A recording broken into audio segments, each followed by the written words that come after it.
Road చివర్లో జాంబీలు నెమ్మదిగా నడుస్తూ వచ్చారు. వారిలో ఒక మనిషి కూడా ఉన్నాడు.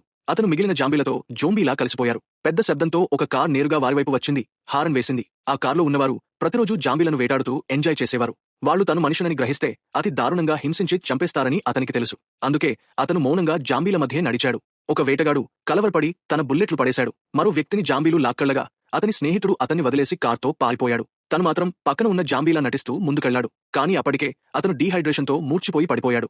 మళ్ళీ బరువైన వర్షం అతన్ని మేల్కొలిపింది. అతను నోరు తెరిచి నీళ్లు తాగాడు. తర్వాత ఒక చిన్న పట్టణం వైపు నడిచాడు. 2 రోజులు అయినా తిండి దొరకలేదు. అతని గాయం డిస్ఫెక్ట్ చేయాలి. కానీ ఫార్మసీ దోచుకోబడింది. చివరికి డక్ట్ టేప్తో గాయాన్ని కట్టాడు. అప్పుడు 3 వ్యక్తులు గన్స్తో అక్కడికి వచ్చారు. తక్షణమే అతను ఆ గాయం జాంబీ నుంచి కాదు, కుక్క కాటుతో వచ్చిందని అబద్ధం చెప్పాడు. ఆ మహిళ గాయం పరిశీలించింది. కొంత నీళ్లు ఇచ్చింది. తర్వాత అతన్ని ఓ క్లినిక్కి తీసుకెళ్లారు. వైద్యుడు గాయం శుభ్రం చేస్తూ అడిగాడు, నీవు జాంబీల మధ్య ఎందుకు నడుస్తున్నావు?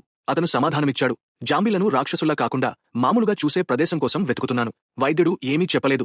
ఆ గది తలుపు తీసి బయటకు చూపించాడు. అతను బయటకు వెళ్లగానే నమ్మలేని దృశ్యం కనిపించింది. జనాలు కొనుగోలు చేస్తూ, వ్యాయామం చేస్తూ, పిల్లలు ఆడుకుంటూ ఉండటం చూశాడు. ప్రపంచం అంతం అయినప్పటి నుండి అతను అంతగా ఎప్పుడూ నిద్రపోలేదు. కానీ ఉదయం లేచేసరికి వీధులు ఖాళీగా కనిపించాయి. కొంత దూరం నడిచాక ఏడుస్తున్న ఒక చిన్న అమ్మాయిని చూశాడు. ఆమె తండ్రిని పిలుస్తూ ఉంది. అతను పైకి చూశాడు. ఒక బస్సు ప్రమాదంలో పడి ఉంది. చుట్టూ జనాలు చేరుకున్నారు. ఒక మనిషి డాక్టర్కి కత్తి ఇచ్చి గుడ్ బై అన్నాడు. ఆ బస్సును జాంబీ గుంపు వైపుకు నడిపాడు. ఇదే ఆ టౌన్ నుంచి బయటకు వెళ్లే ఏకైక మార్గం. చిన్న అమ్మాయి ఆ రక్తపాతం చూడకుండా ఉండాలనుకున్నాడు. లోపలున్నవారు మౌనంగా ఏదో మంత్రంలా జపించారు. బస్సులో అరుపులు వినిపించాయి. తర్వాత నిశ్శబ్దం. అతన్ని ఆదుకున్న ఆ మహిళ మళ్లీ వచ్చి అతన్ని బస్సు వైపు తీసుకెళ్లింది. ఇది అంతా ఏమిటి అని అతను అడిగాడు. ఆమె జాంబీలలోకి నడిచింది. తనను రక్తంతో కప్పుకొని అతనికి మౌనంగా ఉండమని సూచించింది. వారు ఇతర బేస్తో సరుకుల మార్పిడి కోసం వెళ్తున్నారు. ఆ ప్రయాణంలో ఆ డాక్టరే ఈ బేస్ నాయకుడు అని అతనికి తెలిసింది. అతను ఓ భక్తుడు. ఒకసారి జాంబీ కాటు వేసినప్పటికీ అతనికి ఏమీ కాలేదు. అందుకే ప్రజలు అతనిపై నమ్మకం పెట్టుకున్నారు. ఈ బేస్ రూల్ చాలా స్పష్టంగా ఉంది. ఒకవేళ ఎవరికైనా జాంబీ కాటు వస్తే వాళ్ల కుటుంబం సురక్షితంగా ఉండాలంటే